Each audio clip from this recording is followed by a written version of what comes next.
Good evening, everyone. I'd like to call the City Council meeting for the City of Temple City to order on July 21st, 2026. Madam City Clerk, roll call, please. Thank you, Mayor. Councilmember Chavez? Here. Councilmember Sternquist? Here. Councilmember Yu? Here. Mayor Pro Tem Chen? Here. Mayor Mann? Here. So just a regular announcement, our council meetings are being conducted in a hybrid format with both in-person and remote participation available. All the instructions on how to join us remotely are available on the posted agenda. So to begin the evening, we have our invocation from Pastor Kelty of Community of Christ Church. They are located at 5851 Temple City Boulevard, where services are held on Sunday mornings at 10:30 a.m. Please rise for the invocation and please remain standing for the Pledge of Allegiance. Our Heavenly Creator, who is source of all things good, we, a few of your children, would come into your presence today to ask that this council be open to your Spirit, and it would allow them to be open to their minds to that Spirit, and for them to able to bring those things that make this a city for the future. Indeed, a city with a bright future. We would pray also for their staff, that they too might have the wisdom to do their individual tasks with the diligence that will allow their both council and other staff members to work in harmony one with another, thus making this city a place to be proud of. And two, for all here gathered in this audience, they may, through their individual and corporate efforts, leave this city a better place for future generations. May we do all our part to build this better city for now and the future, for future generations. This we say in closing, Amen. Amen. I'd like to ask our city manager to lead us in the Pledge of Allegiance. Please face the flag, repeat after me. I pledge allegiance to the flag of the United States of America and to the republic for which it stands, one nation, under God, indivisible, with liberty and justice for all.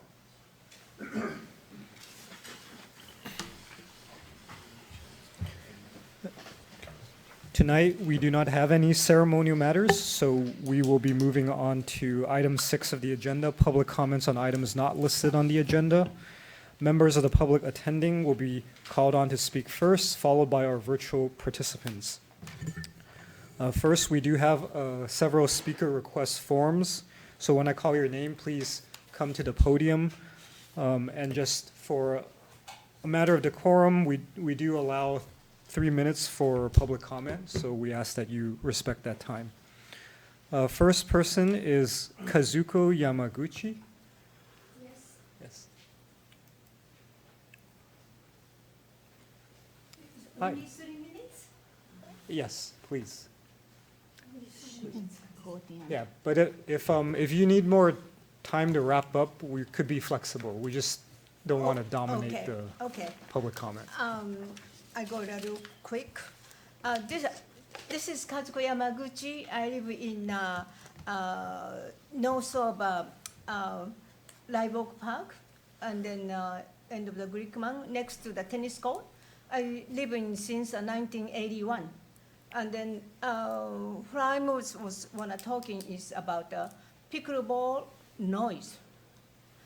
You know, recently is summertime. I opened up the window and then always the sounds wake me up 6:30, constant.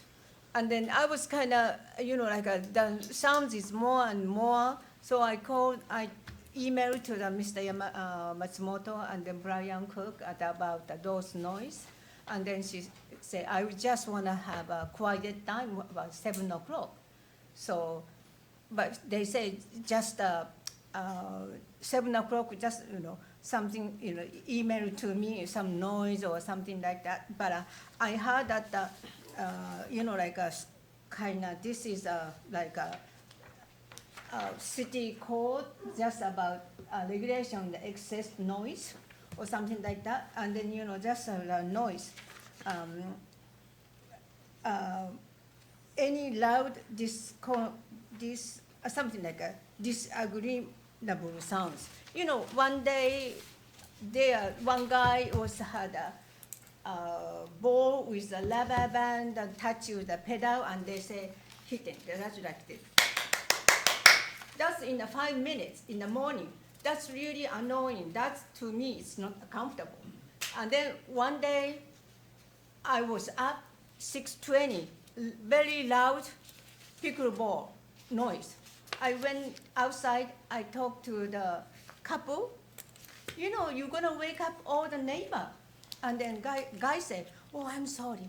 But the lady said, she started arguing to me. This is a public court. And then I was so shocked because no nonsense, no common sense over there. And then I have to leave, I was kind of very reasonable person, to be a nice old player. And then, I don't mind the tennis court is open at 6:15. Those noise, I play tennis too. Those noise, I don't argue or anything because tennis is a one ball in the one court, 4 people playing. It takes about 5 seconds or 7 seconds and to go in there. But pickleball, 4 court in a one tennis court, and then 4 players, they just hitting the ball with a plastic one and then flat pedal. The sound is like this, all constant from 6:30 to until dark. And sometimes the summertime, it's so noisy. And then some people, they use BBA noise, something like a very loud, make a noise, boo, boo, boo, something like a soccer field with make a very big noise. I cannot pronounce the phone. VU, something like that. It's something like a noise. I just don't want to hear, period. So, Mr. Masumo said, okay, I'm gonna talk to the people walking around the park, and then leave the sign, and then they had a little sign for the quiet, minimum noise until 7 o'clock, respect the neighbor. Okay. Ms. Yamaguchi, we do have your contact information here, and we hear what you're trying to tell us. Okay. So we will follow up. My conclusion Yes. is I don't want to hear any noise before 7 o'clock. That is the period. And then those, I had the return mail, but I feel kind of disappointed. I feel like, the city, they just want to have good face to other people instead of the residents. I'm Yeah. living long time, I pay a tax. Yes. And then So, Ms. Yamaguchi, I will stop you because I've allowed you almost 2 additional I'm minutes. so sorry.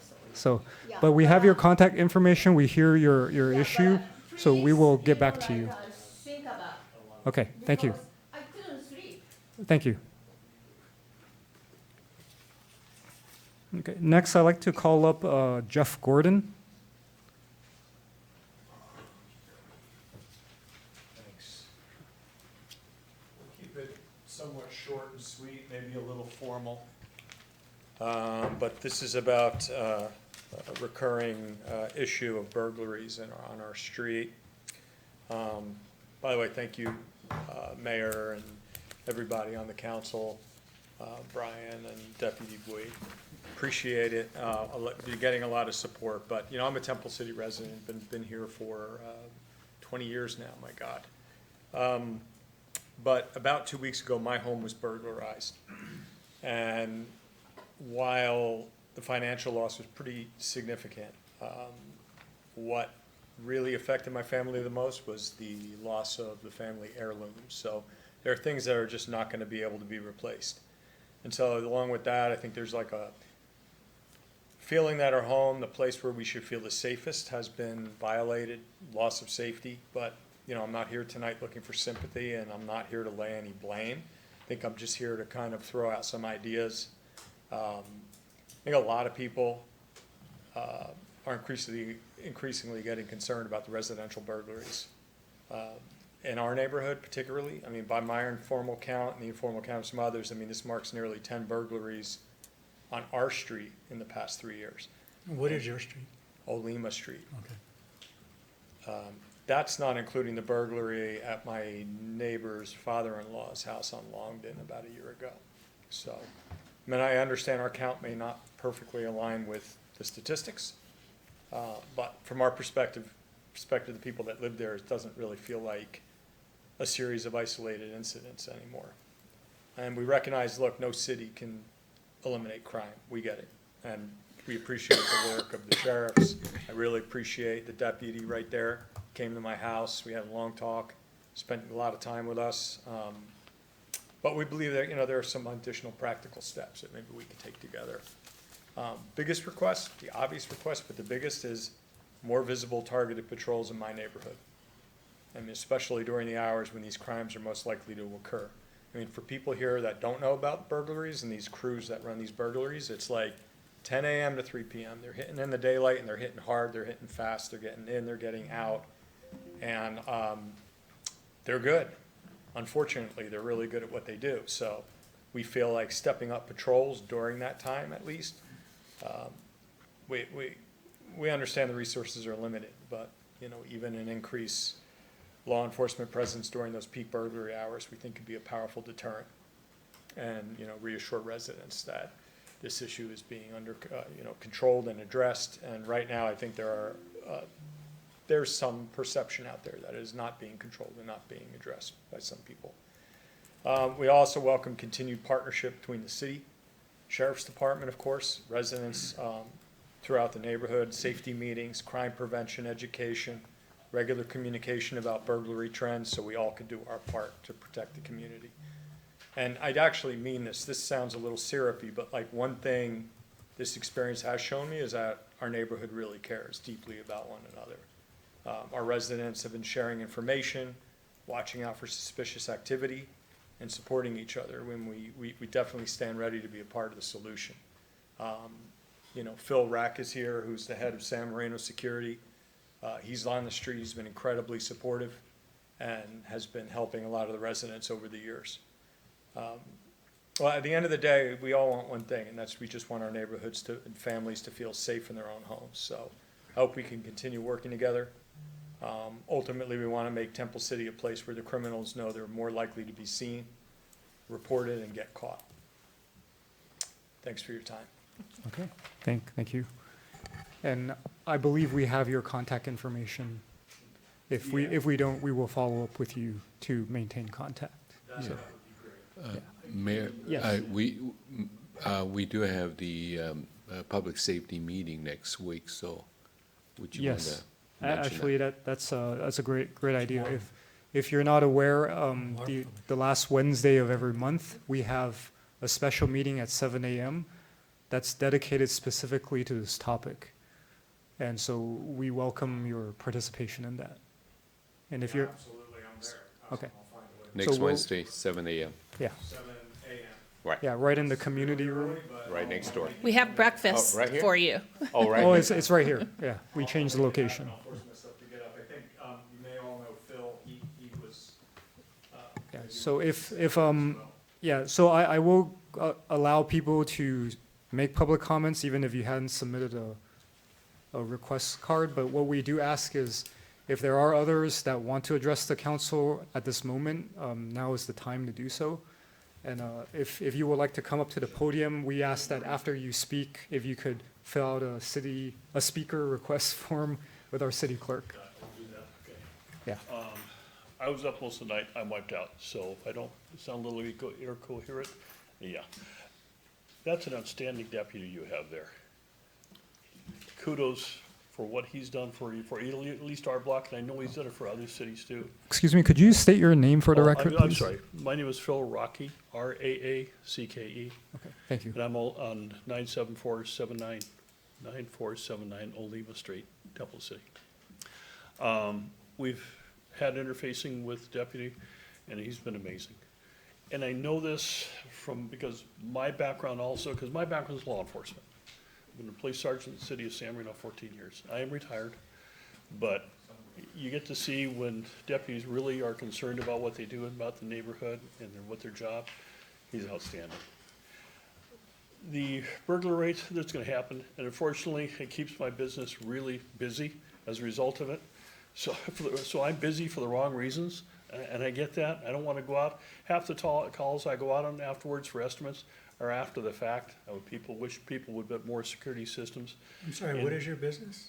I own San Marino Security Systems. Oh, okay, I thought you worked, We do all I thought you this. said you were San Marino No, I'm Retired retired from San I'm Marino, retired San Marino Police. San Marino Police. Retired from the police department, and then I started. But the now ci- you run San Marino. Then I started San Marino Security. okay. Okay, so I'm sorry if I didn't. No, make that's that. okay, I just wanted to get Well, clear. I'm just a little off. A lot of San Marino. But at any rate, I have personally put out cameras on my property that actually record every single license plate that goes up and down our street. I have license plate reader on it too. Unfortunately, he says we can't pipe it into the or into the sheriff's department. There's some issues with that. But if anything ever happens on Olema, keep in mind, we record for about 60 days of every single car that goes up and down our street.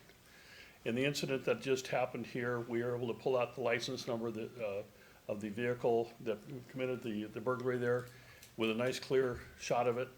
And apparently, I don't think the plates were stolen. I don't know what the follow-up is on it, but you would know. Hopefully that they can, the sheriffs can do something with that. So forth, so it's out there and we're trying to do what we can for at least our block. And if it helps, great. Speaking about cameras, I heard at one time other cities are considering getting rid of the flock cameras. Worst decision you will ever make if you decide to get rid of flock. From a law enforcement standpoint, at least with my department, they're invaluable. Don't ever get rid of them. I mean, you're doing yourself such an injustice. It's a great tool for the police department and other agencies. Granted, there's some stories out there that they've been misused in some cases. Unfortunately, that's gonna happen with anything that you do. There might be some use or misuse. Hopefully, those situations are being addressed and those individuals are being fired, terminated, or whatever the case is. But overall, don't get rid of your flocks. Actually, put more of them. They're a great tool for law enforcement, so. That's pretty much all I have to say. Any questions at all? Oh, we won't be asking questions at this Okay. time, but we appreciate your Okay. comment. Thank I you. appreciate it. Thank you so much, sir. Okay, is there anyone else who'd like to address the city council at this time? Okay, seeing none, I would like to ask our city clerk if there are any callers or virtual participants who want to speak. There are none, sir. Okay, thank you. Then with that, I will close public comments, and we move on to our next item, consent calendar. All consent calendar items may be approved in a single motion unless council wishes to pull any items for discussion.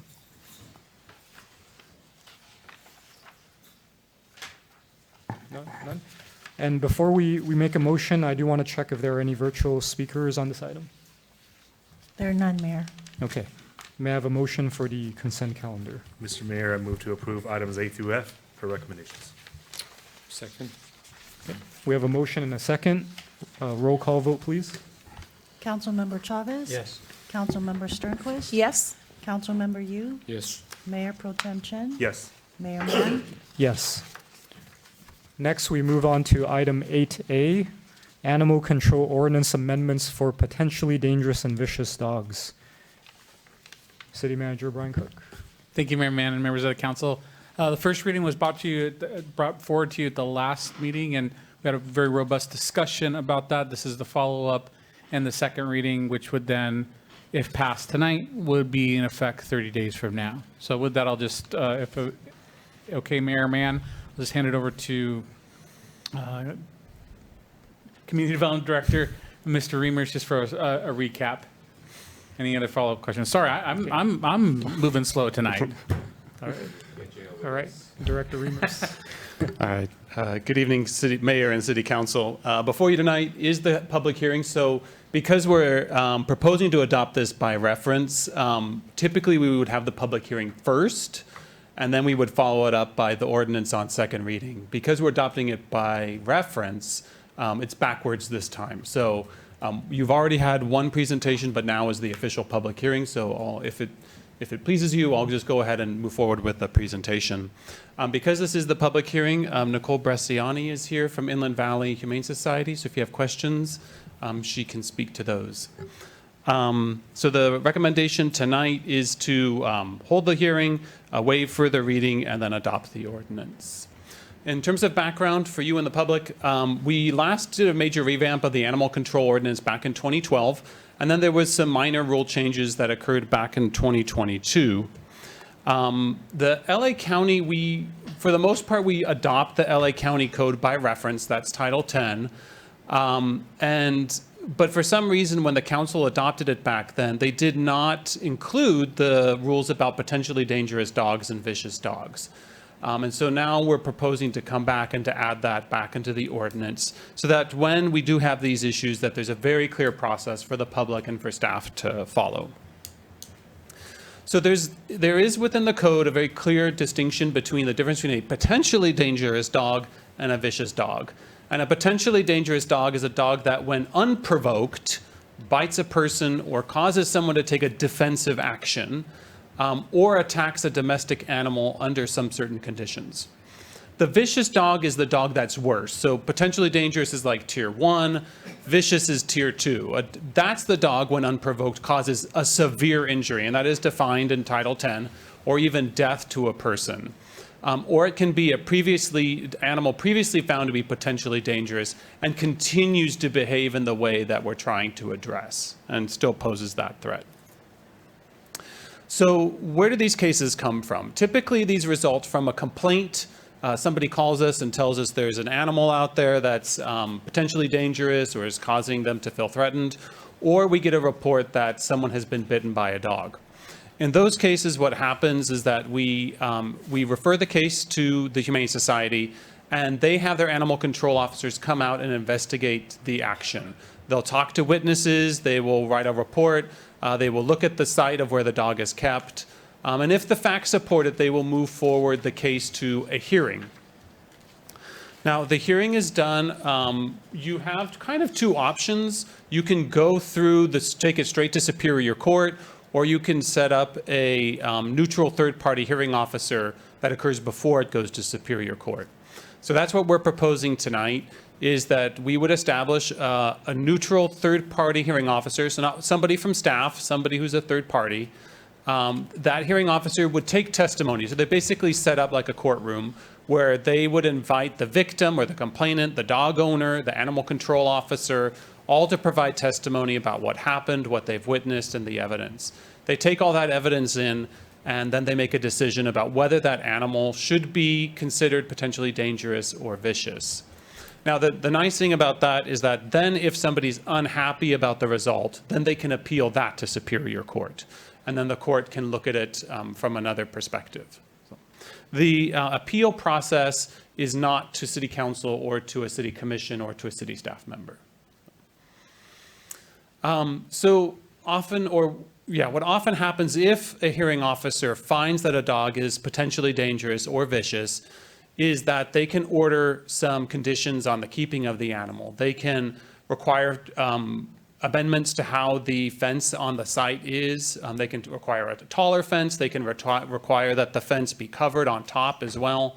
They can require warning signs. They can require additional insurance or leashing requirements, additional training, or require the dog to be muzzled any time that it leaves the property.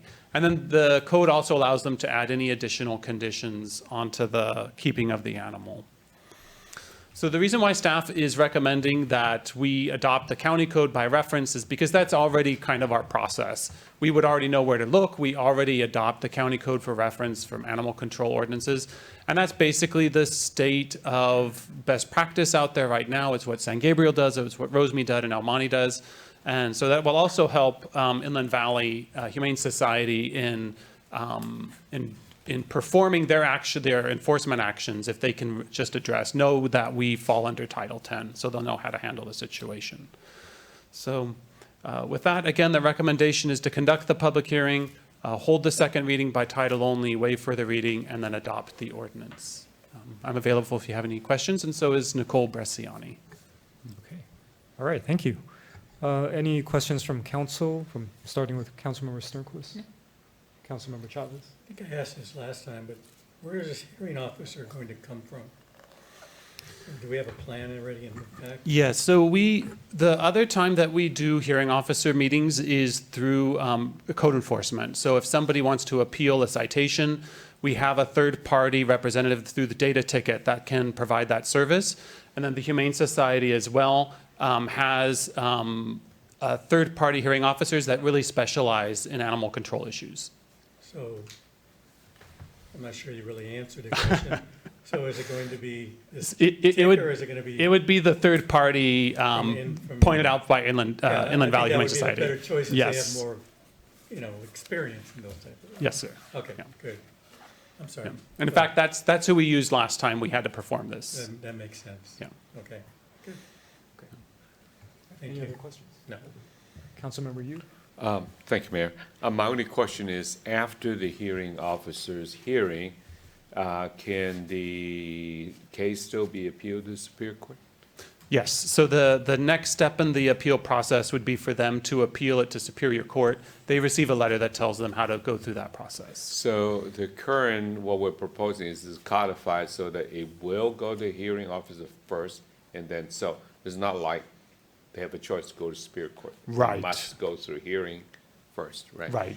Yeah, and if I may, one of the benefits of any of our city partners having a hearing process is that typically through that process, number one, it's less costly than going straight to Superior Court. Right. It's also more timely.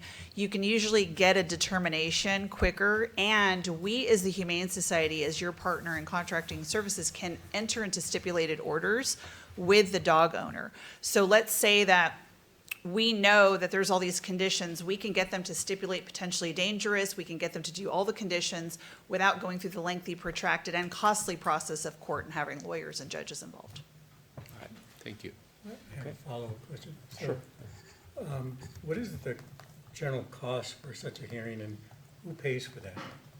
So the cost is burdened by the dog owner, and they understand that going into it, and so it's actual cost. Sometimes the administrative, because we have really good partners throughout other jurisdictions for their animal control experts, a lot of times we just trade services, so we're not charging each other to do them, but they're also independent. Now, I've had a hearing that lasted 2 full solid days over time, and then there were actual costs that came out of that. So How it much could would be that cost? it could be a couple $100, it could be a couple $1,000, depending upon how long it lasts. Yeah, if you go before an administrative judge that does this on the side, it can be much, much more costly.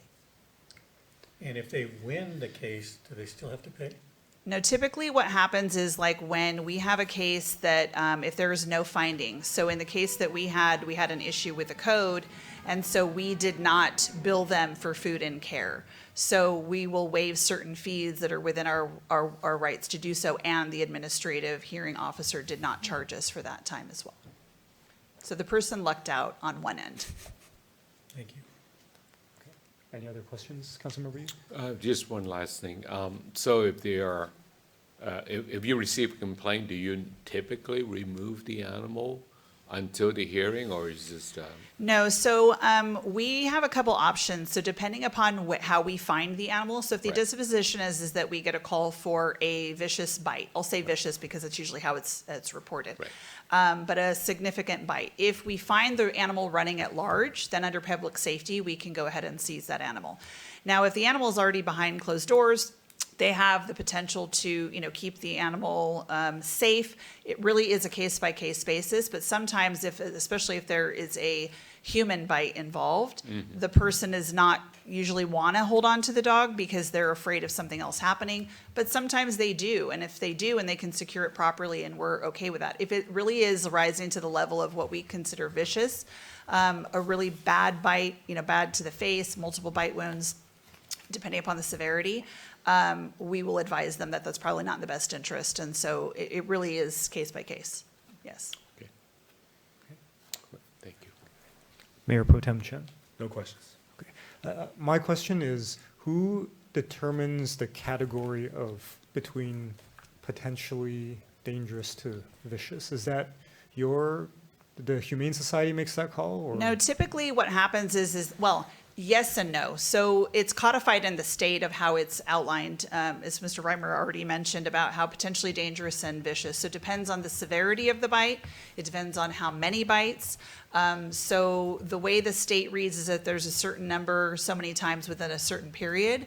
And I think it's, and I don't have it off the top of my head, but I want to say it's like 36 months.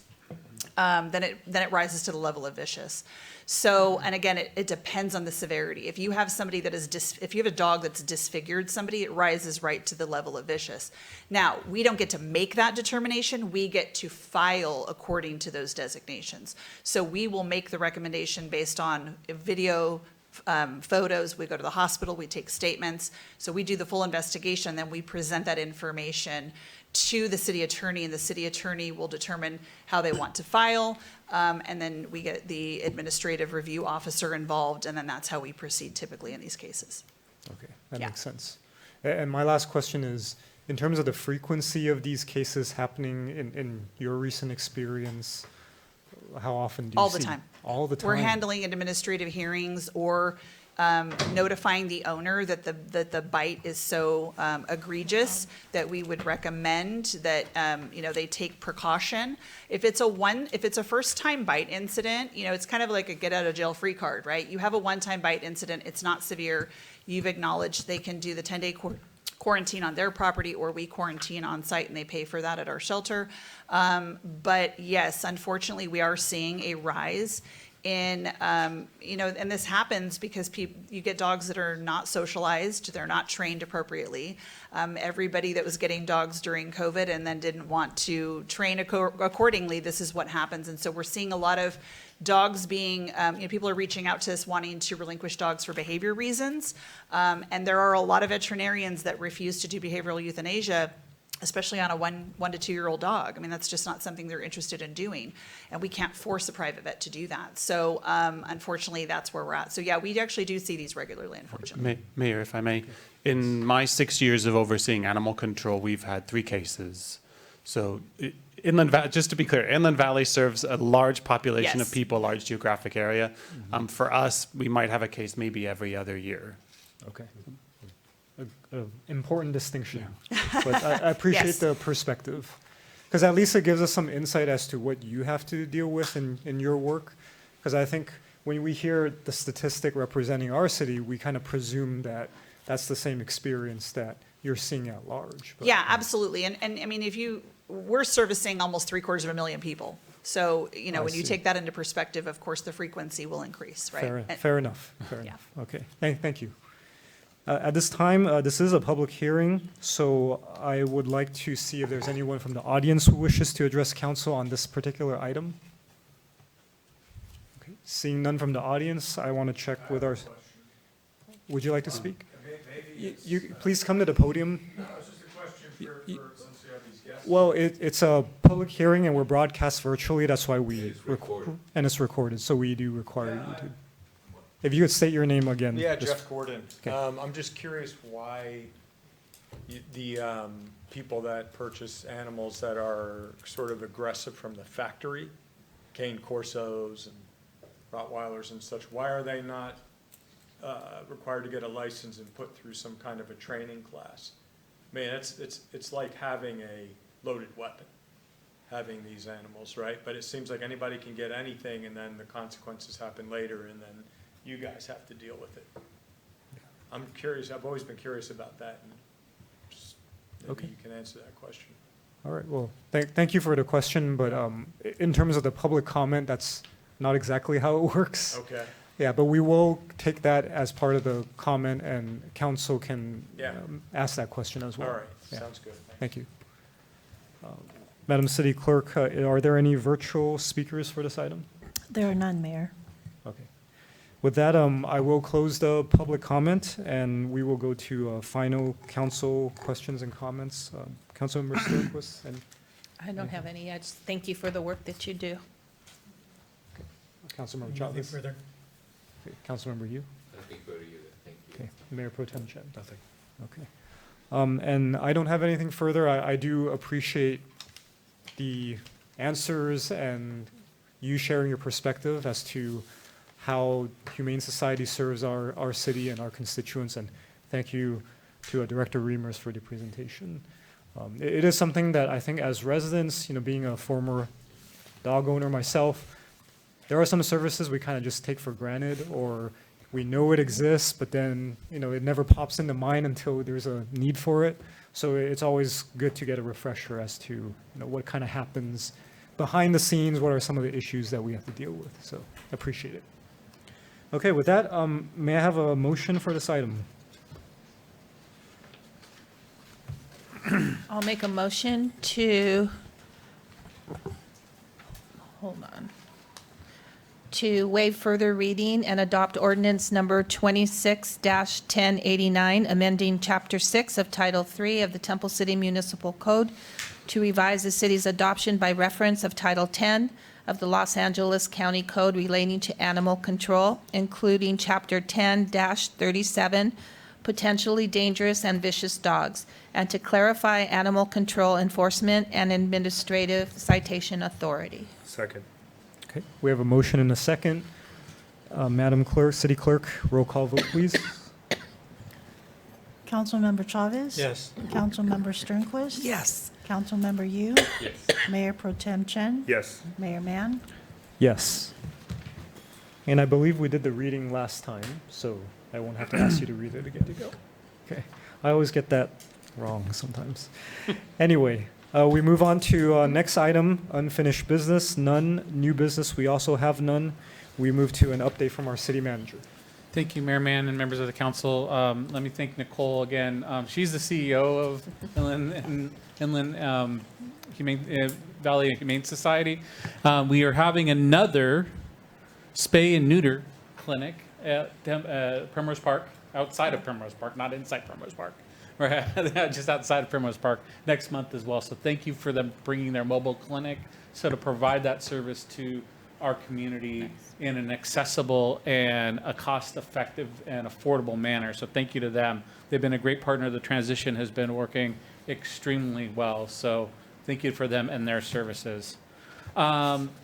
To the public comments that came up tonight, Ms. Yamaguchi, yes, we've been in correspondence with Ms. Yamaguchi. We are looking at some physical improvements that are not costly, but are some physical improvements to in and around the pickleball courts that may be able to assist with the noise and deadening the noise in parts, and then making sure too that we are also abiding by the rules and the participants that are enjoying the wonderful pickleball courts that we do have that are enjoying them according to the rules as well. Brian, are those gates open at 7? They're open at 6:30, so it's kind of dawn to dusk, but but we're looking at some potential possible adjustments to that as well, considering when dawn to dusk is during the year. So that's one tweak we may be looking at. But in the meantime, though, we are going to look at some it's almost like padding that you can put in and around part. You don't want to enclose it completely, but you want to put it in and around the pickleball court that hopefully will at least deaden part of the noise that comes from the pickleball courts before it kind of bounces out of the pickleball court area. So we're jumping on that too. Have we seen that being used elsewhere? Yeah, so that's what staff is looking at now. A couple of our surrounding cities have been using those kind of mats. I'm sure there's a technical term for it, but I describe it as mats that help. Soundproofing they use? It's not. I wouldn't call it soundproofing. It's More like sound attenuation They're, devices, yeah.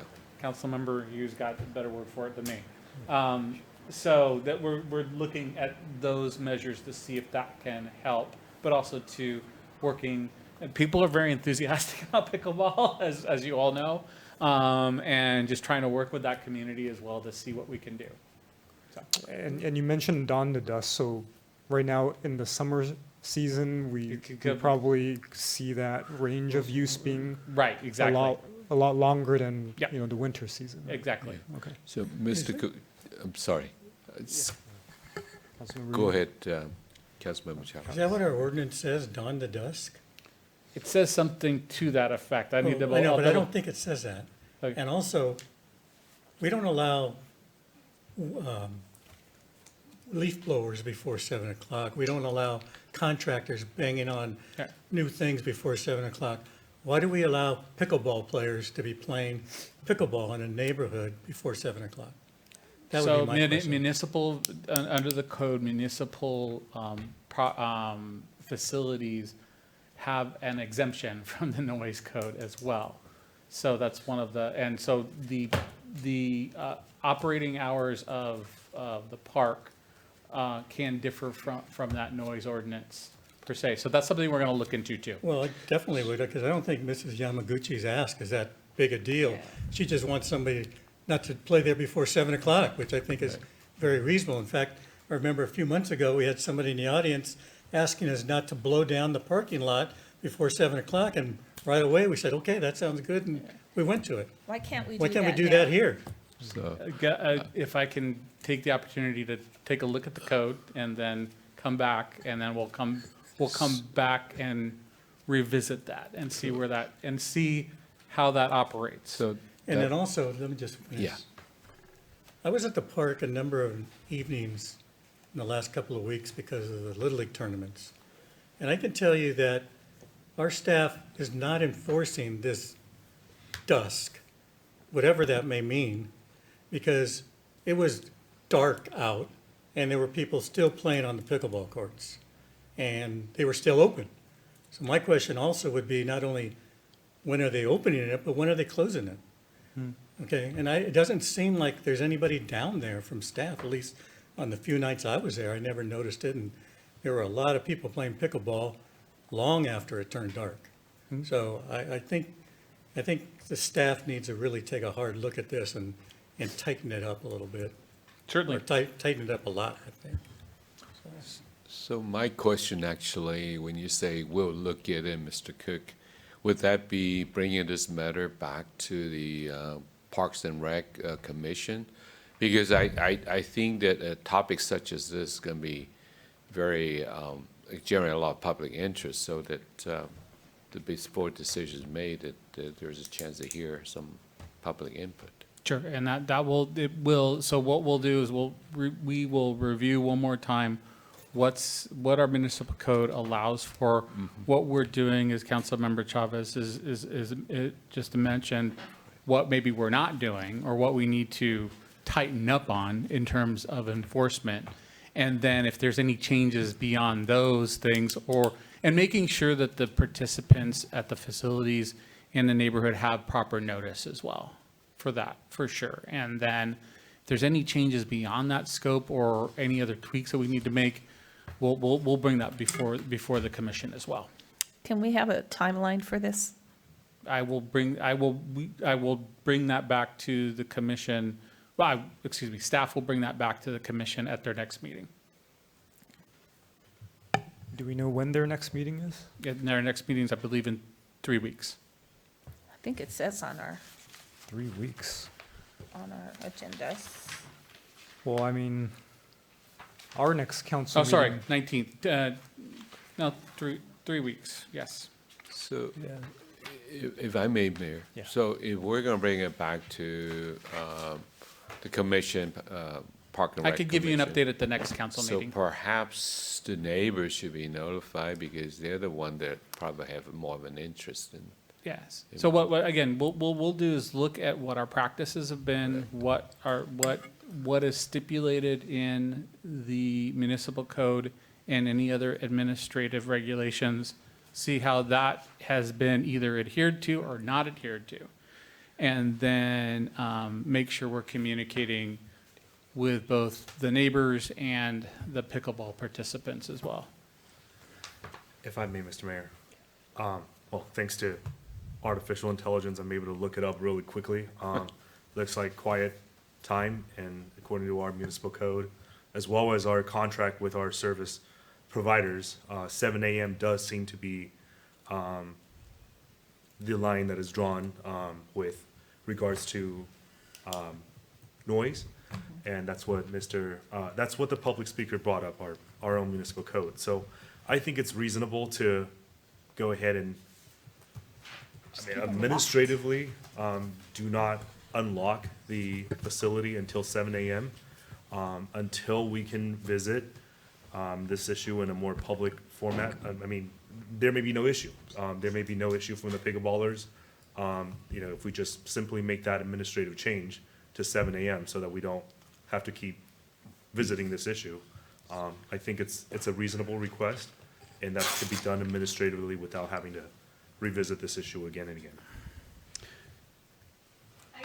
So at this point, we're going into, we've heard from the council members, heard from the city manager on what his plan is. If we continue discussing, we're really getting into making it into an agenda item. So I do need to ask that we let him bring it back to you in 2 weeks, either as another update, city manager update, or as a discussion item, depending on what he finds in the interim. And certainly, I know he's heard you and will take action as is needed. And just one last point on Councilmember Chen's point. I really don't see the need to send this back to the Parks and Rec.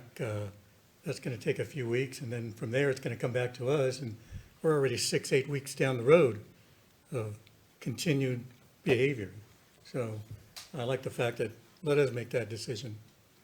It's already been brought to us, and certainly we have the right to do that. So.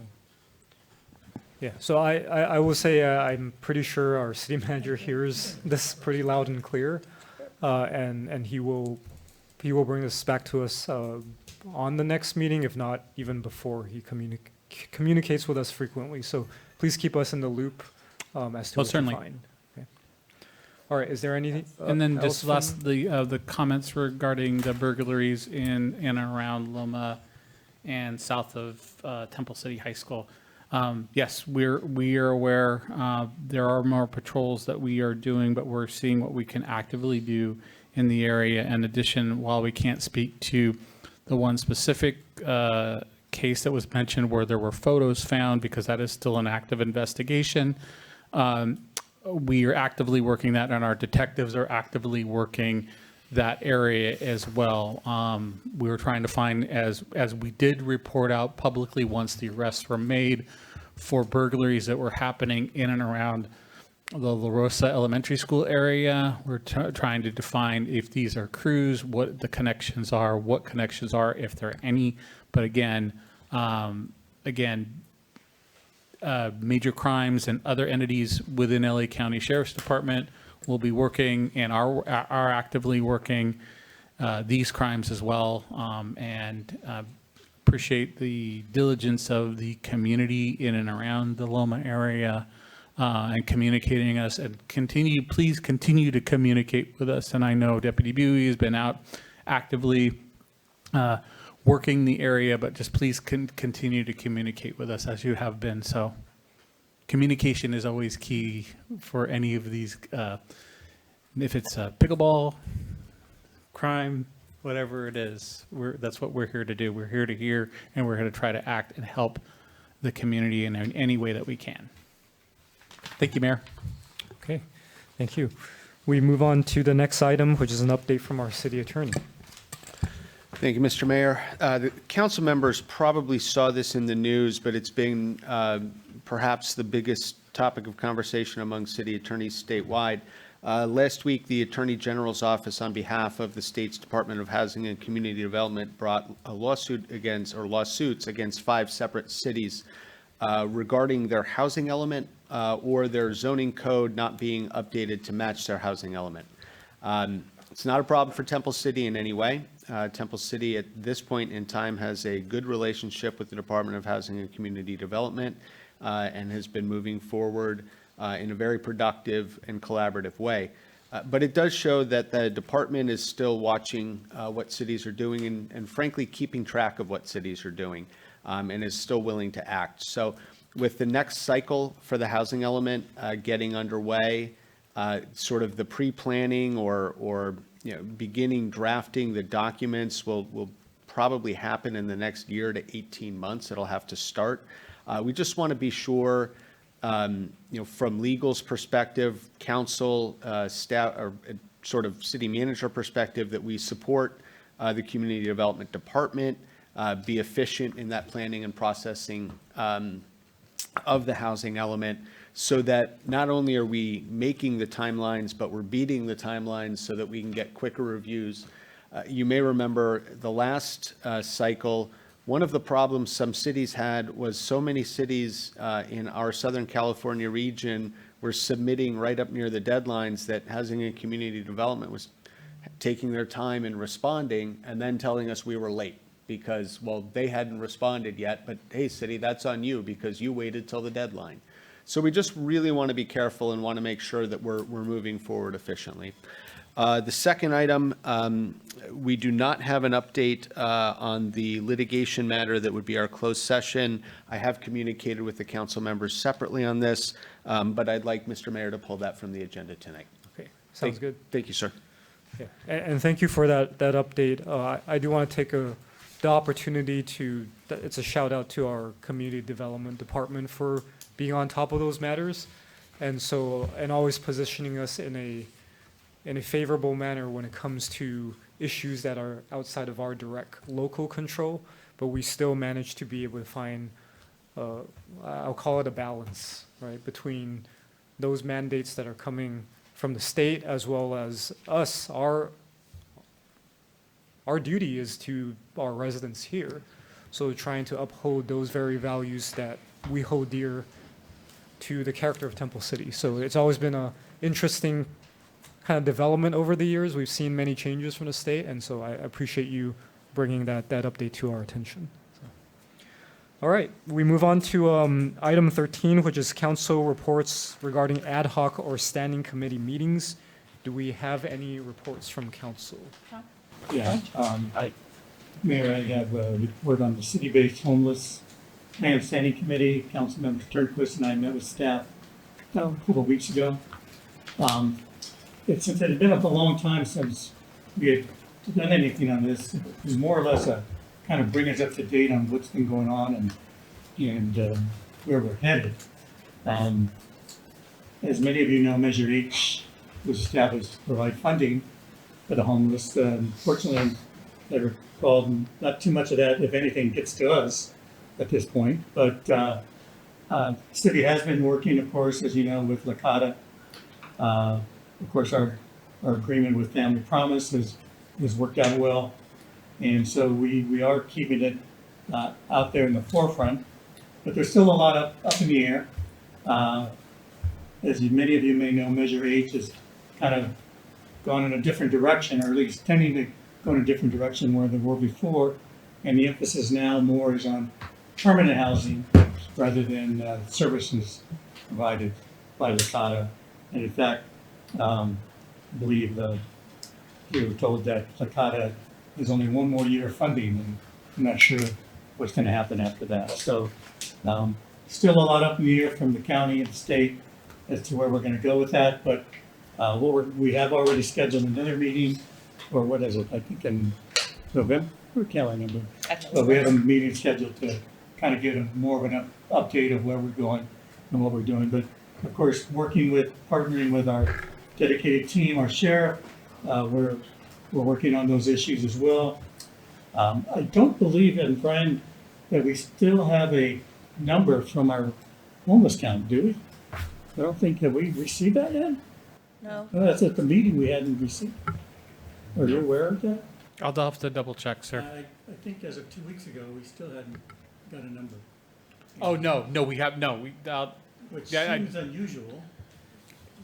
When was that account? A month ago? it was it was earlier this year, and what was LASA, now whatever the acronym name is for the organization, the methodology in which, and we discussed this with both of you, the methodology in which they use that point in time count, it's not just the amount of individuals that we see during that count. They extrapolate that provide some methodology and different formulas that kind of extract from that. So that's not necessarily the exact number. So long answer to your question is we still haven't heard back from them in terms of what they have defined as the count in Temple City. But we felt that it was in the low teens. We, from, generally speaking, so yes, from what we saw that night when we did the count, we saw that in the low teens. So at this point, we will continue working with our partners and helping the homeless and do whatever we can to figure out what we need to do. Of course, the bigger picture is what's going to happen with Masorich funds and more to follow on that. So should have more of a report in a couple of months. Okay, that's it. Just one last thing. We did discuss about possibly thinking a little bit ahead of when this funding goes away of how we could possibly help supplement the programs we have in place with Family Promise. Thank you. Thank you for the report. Are there any other ad hoc or standing committee reports? Okay, seeing none, I will simply note that this Thursday, Councilmember Chavez and I will be part of the City and School District Standing Committee meeting at 4 p.m. So, okay, we move on to the next item, which are items separate from the regular agenda, and we will start with Councilmember Chavez. Actually, the questions I had were kind of addressed already. Trying to think, I know that unfortunately, I haven't been able to attend many of the summer concerts, but according to Jerry, they're doing very well and big numbers, so that's a good thing. Yes. So thank you to staff for overseeing that. I think we have, 4 more, I think? Yes. 4 more, yeah. So good job. Our Australian group, our ambassadors left last Tuesday, and they're now in Australia having a good time, hopefully. And we'll see them again in probably about 3 weeks. So look forward to hearing their stories. And last thing, and I know we can't really get into the detail or discuss, and Mr. Gordon, I appreciate you coming here and expressing your concern about what's going on in your neighborhood. And certainly, I wish there was some words I could say to, make it better. But I know that we are working on it. I just can't figure in my mind why Olema? Is it? That's what we all want to know. Yeah, that's the $64,000 question, I guess. Well, why Olema? But that's something that I think I'll look into further when we meet with our dedicated deputies and stuff. And there's got to be some reason other than just pure chance, I would imagine. I mean, I don't think things work that way normally, but as has been mentioned before, you had groups in the area before and things like that. For whatever reason, they've decided to go to Olema. Yes, we will do everything in our power. I promise you, whatever we can do, and hopefully it'll get better before it gets worse. And I'm sorry, I forgot your name from San Marino, but Phil Rocky. yeah, and thank you for coming too. And I was thinking maybe you could work out a discount for the street on those your alarm systems, maybe, or something. I don't know. In reality, I do all the school districts. All right, cool, good. Well, thank you, because that certainly is a big help. Because as we always preach to our neighborhood watches, we need everybody's help. We can't be there all the time, and our sheriffs can't be there every minute, and so we need the public to help. And I think you'll agree with that too as well. So thank you. Mr. Chavez, Well, hold on, it's not really a question and answer right now. We'll have We'll another public opportunity comments in a minute. for public comment. Yeah. Okay, thank you. All right, next, Councilmember Sternquist. I was just wondering, with the pickleball courts, is it possible to have a staff member come in at 6:30?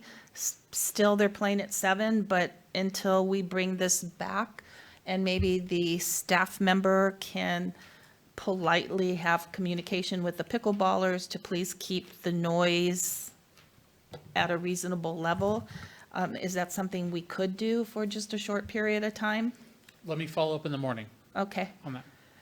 And on the mosquito and vector control issue, we have released, I don't know, something like 6 million, and actually somebody counts how many mosquitoes are put into these little vials that are released out in Baldwin Park, I believe, was one of the first areas, but they're male, sterile mosquitoes, and we had the presentation from the mosquito district that told us a little bit about that. So it's going to be interesting to see how this works, but it's really the forefront of technology now. Do you say where did they release it? Baldwin Park area, I believe, is first. City of Baldwin. City of Baldwin Park, yes. They should release near my house, because I've been all over. You know, it's interesting because I was listening to something on the news about mosquitoes, and they were interviewing people, and people were saying they love me because I have sweet blood, or I have different types of blood. And I asked the scientists at the mosquito district and said, is that really true that mosquitoes really like a certain type of blood? And they said, no, people have kind of just put that out there, but I don't know, maybe it's body chemistry and not so much blood type, but body chemistry, if you have perfume on or cologne, whatever that might be. But my husband has the rarest blood in the world. He has AB negative blood, and they love him. I mean, they really do. So I always thought maybe it's because he has AB negative blood, but I have O negative, and I never get bit. Knock on wood.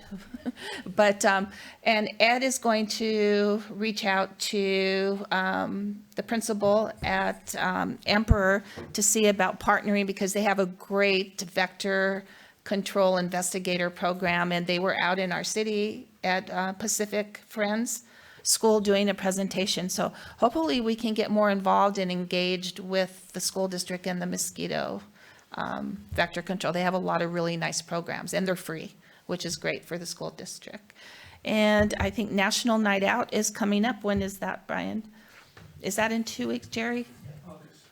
August. First Wednesday in August, Yes. I believe. So put that on your calendar. That's always a great event. And thanks to our sheriffs who partner and make that fun for everybody. And that's it. Thank you. All right, Councilmember Yu. Mary, nothing to add, but the only thing is to emphasize if you have any issue with public safety, come to our monthly meeting. Yes. Next one is 29th, next Wednesday at 7, right here. I think what it does is give us a more of a forum to discuss things then. It's not They're right very here, limited. it's next door. No, they, Remember, we gotta because do of, Oh, that's the right. new law. because of the law change, we have to meet in here. Virtual participation. Right. So, that's it. Thank you, Mayor. Okay, Mayor Pro Tem Chen. Yes, Mr. Mayor, thank you. I want to thank Mr. Gordon for being here and his advocacy. I corresponded with him a few times, and I know he has some very good ideas, and we look forward to continuing looking at different ways to, I think we share the same concerns, and we, here on this council, I don't know of any other city that meets monthly with its law enforcement partners in an entire council with the station captain and the dedicated team. So I rest assured that's definitely something that we're going to be addressing.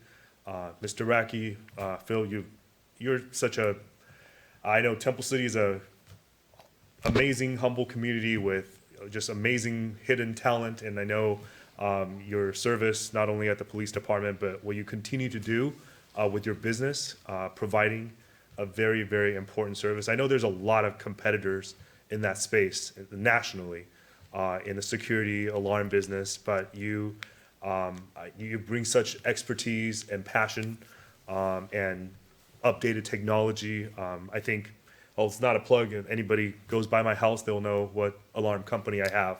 You do a fantastic job. Thank you for being there for your neighbors and lending your expertise, and also with actionable intelligence that you can share in this particular case, so that our sheriff's partners can have information to continue to work on. So thank you for being here. And again, to Councilmember Sternquist, thank you for bringing back resources to Temple City. It was such a pleasure to see the mosquito. Well, you're our resident expert in mosquitoes, but to know that my daughter's school, Pacific Friends School, got a visit and a presentation, I thought that was really wonderful. So thank you very much. Tomorrow I'll be attending the Metro State of the Agency meeting. The outgoing chair, Fernando Dutra, will be coming off as the chair, and I believe they're going to have a update with regards to the region's transportation issues. So I'll be attending that tomorrow morning. And I know we separately discussed an item regarding parking. I look forward to having that coming back. I attended a conference where I got some really good information regarding a presentation regarding parking and as it relates to economic development. And I think this council, we've met during this specific plan discussion. We had some really robust and really good conversation, and they're all pretty much in line with what that study has shown, is to look at parking more like in economics, just facilitating the flow of traffic to make sure that we are not hindering the growth of our commercial sectors because of parking requirements. So not only with that particular specific plan, I'd like to at some point visit parking, not only in our residential area, but for commercial businesses, if they're being hindered in any way because of our parking requirements. I think there's more scholarly literature out there from this presentation I received, and I'm happy to send it along to my colleagues that supports the idea that limiting the city parking requirement could spur some economic growth. Thank you. Thank you.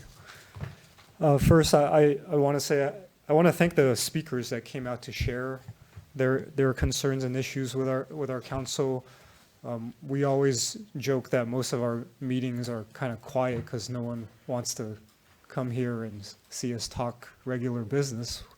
But first, like Ms. Yamaguchi, thank you for taking the time out to share your concerns with us. And we know when we first discussed the pickleball issue and the prospect of converting the courts, noise was certainly at the top of the discussion points. I remember those council meetings, and I know our Parks and Rec Commission, our staff are all aware of those issues because we're certainly not the first city to convert to pickleball courts. So it's not like we didn't know what some of those challenges are. So I do think that our parks staff, they do a fantastic job with our facilities. So I think this is seems like it's a matter of enforcement. That's the way I see it. I agree. I don't think it needs to be maybe blown into a big deal or a big issue unless there was a formal legal ordinance related things that warranted council's attention. I trust our city manager has heard loud and clear what the issues are and that we will take steps to address it. So I'm looking forward to hearing what the results of that report back is. Secondly, I echo the sentiments of my colleagues regarding, Mr. Gordon, Mr. Raki, and I know the other gentleman will speak when I call on the next public comment. But that's part of the collaboration that we're looking for from our residents. Contrary to what you may think, we actually do appreciate it when you come and tell us what those issues are, because the perspective that you bring is very needed and necessary, because you are the experts of your own block, your own neighborhood. You know your neighbors, which is a good thing to see. In our neighborhood watch meetings, we always emphasize that one of the best deterrence to crime is just having neighbors that care, right? Neighbors that look out for each other. I am lucky and blessed on my street that I know all my neighbors pretty well. Some of them are retired and maybe spend more time at home than I do. So an example is I don't think I've had a package theft because I've always been able to have someone to help me with that.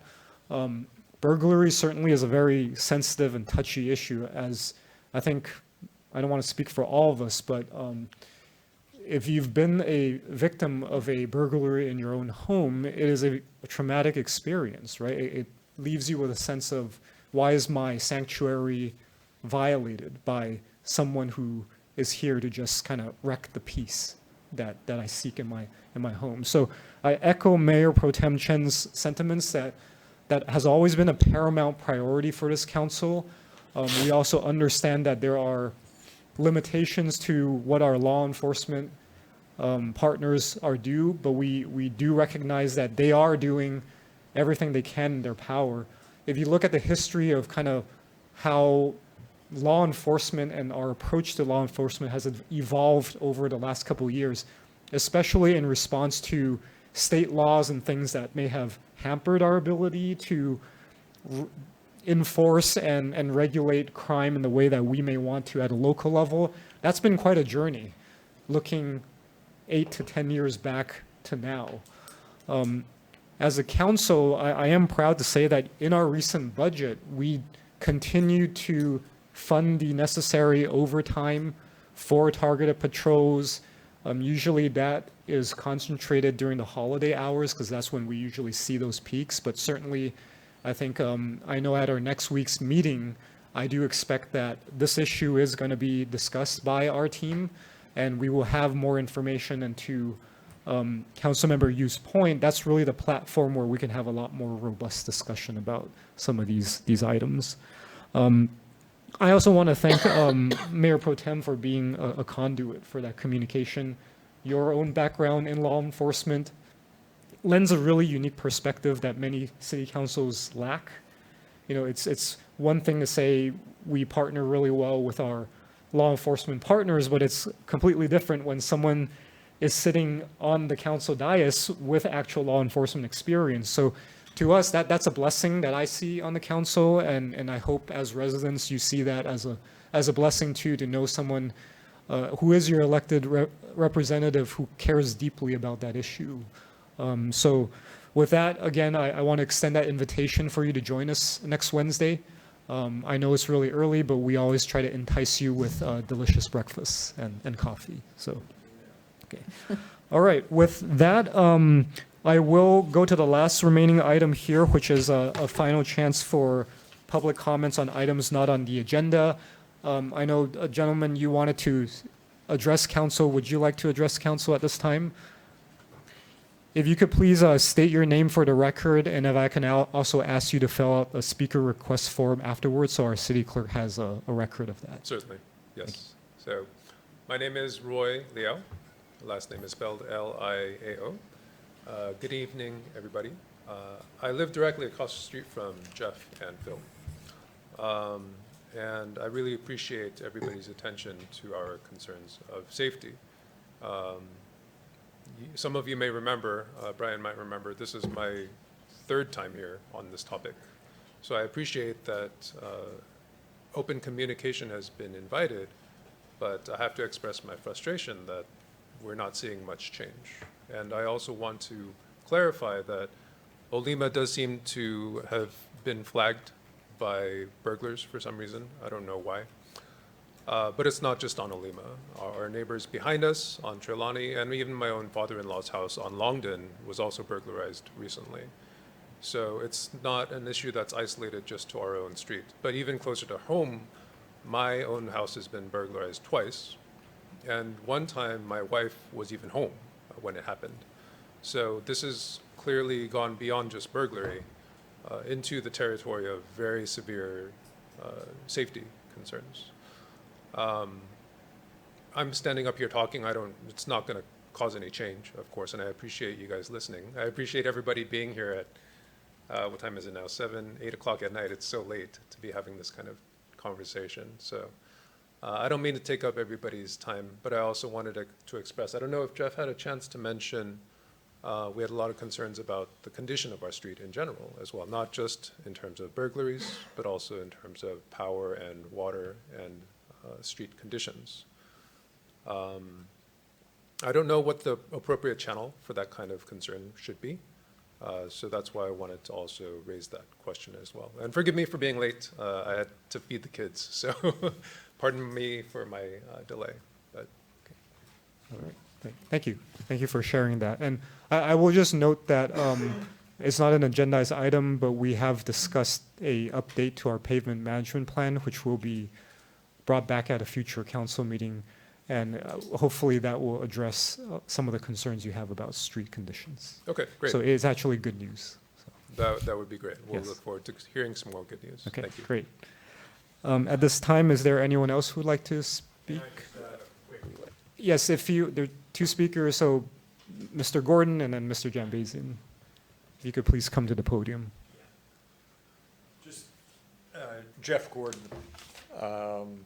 So just to add on quickly to Roy's comment about the condition of our street.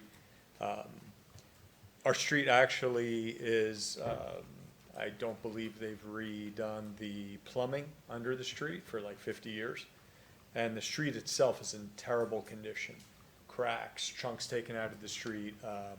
There's, I believe, over 14 or 15 dig outs from the water company multiple times. And the last time they dug out, I had somebody from the city come out to watch the water company fill in the trench. His name was Joe Lara, who was one of your inspectors. And I asked him, he told me something, I said, can I repeat this to the council? He said, yeah, go ahead. And he said, this is the worst conditioned street in all of Temple City, is Olima. So not only do we get the burglaries for some reason, but we also have the worst conditioned street. And it's made worse because it's used as a shortcut by the parents going to and from the high school. There's times when there's just a backup of traffic on our street. So that tends to be getting worse as well. So I just wanted to add a little more color to Roy's comment and mention that if it's possible, we'd like our street to be prioritized above some of the others that are in better condition. But yeah, I think that wraps it up unless, Phil, you want to add anything? No? Okay, all right, thank you. Thank you. Yeah, All right, thanks, guys. all right, Jerry?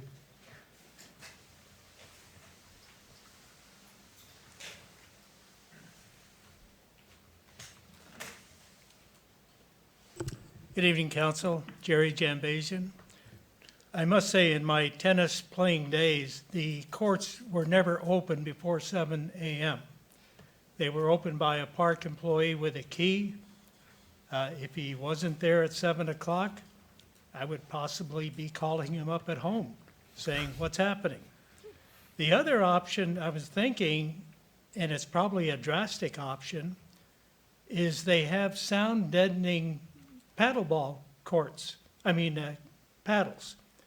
So to use them between 7 and 9 would probably be a good option. I don't know how you would enforce it, but it would certainly help the neighbors. But that's just a suggestion. Thank you. All right. Thank you, Jerry. Okay, at this time, I'd like to ask our city clerk if there are any virtual speakers at this time. Mayor, there are no virtual speakers or callers. Okay, thank you. We have another. Oh, is there another public comment? Okay, Ms. Yamaguchi. Yeah, please come to the podium. Thank you. This is Kazuko Yamaguchi again. I asked Mr. Matsumoto and then asked about suggestion for the silent ball. And then I got answer. Feasible to use a specific type of the equipment for the public facilities. So they said no. That means no. But then after that, couple of months I was thinking, oh, city more important for the city law instead of the residents. That's one of the reasons I got mad too. So thank you for Mr. Jambal. I did the same thing. But this is the answer I got it. Thank Okay. you. All right, thank you. Yeah, and of course, we do expect our city manager with what he's heard tonight to be looking at all the options. So thank you for sharing. Okay, any other public comments? Okay, seeing none, then we are adjourned for the evening because we have no closed session. Have a good evening.